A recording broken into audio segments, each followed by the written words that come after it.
35. Dağlarda gecə 10-15, gündüz 18-23. Bəzi yerlərdə 25-28 dərəcə isti olacaq. Növbəti xəbərimizlə, hörmətli tamaşaçılar, davam edirik. İşğaldan azad edilən ərazilərə böyük qayıdış prosesi çərçivəsində Cəbrayıl rayonunun Şükürbəyli kəndinə növbəti ailələr qayıdıb. Beləliklə, uzun illər həsrətlə doğma yurda qayıdışı gözləyən insanlar üçün Şükürbəylidə yeni həyat başlayıb.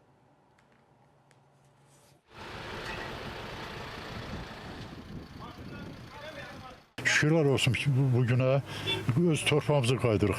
Allah prezidentimiz canı sağ eləsin. Həmişə arzulamışıq ki, kaş torpaqlarımızı alınaydı. Çox sevinirik ki, öz torpağımıza, öz yerimizə, öz yurdumuza gedirik. Əladır təəssüratlarım, doğma yurduma gedirəm. 33 ildir gəlmirdim bura. Cəbrayıl rayonunun Şükürbəyli kəndinə növbəti köç baş tutub. Bu mərhələdə 20 ailə olmaqla 89 nəfər doğma yurda qayıdıb. Şəhidlərimizə Allah rəhmət eləsin, qazilərimizə can sağlığı versin. Biz onların sayəsində bu torpaqlara qədəm basırıq. Planlar çoxdur. Qəlbimizdən keçən elə ilk növbədə bura ayaq basmaqdır. Bu torpağın ətrini duymaqdır, iyisin qoxlamaqdır, ən yaxşısı. Mən ömrümün 30 il burada yaşamışam. Sonra gedib 30 ilini orada yaşamışam. İndi bundan da nə sonra nə qismət olar, burada axıra kimi yaşayarım.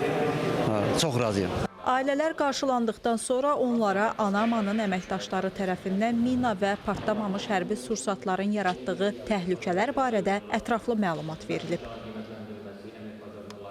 Açarların təqdim olunması mərasimində Cəbrayıl, Qubadlı və Zəngilan rayonlarında Prezidentin xüsusi nümayəndəliyinin qaçqınların və məcburi köçkünlərin işləri üzrə Dövlət Komitəsinin əməkdaşları və digər rəsmi şəxslər iştirak ediblər. Bildirilib ki, kənd tam müasir standartlara uyğun şəkildə yenidən qurulub və sakinlərin rahat yaşayışı üçün bütün zəruri infrastruktur yaradılıb.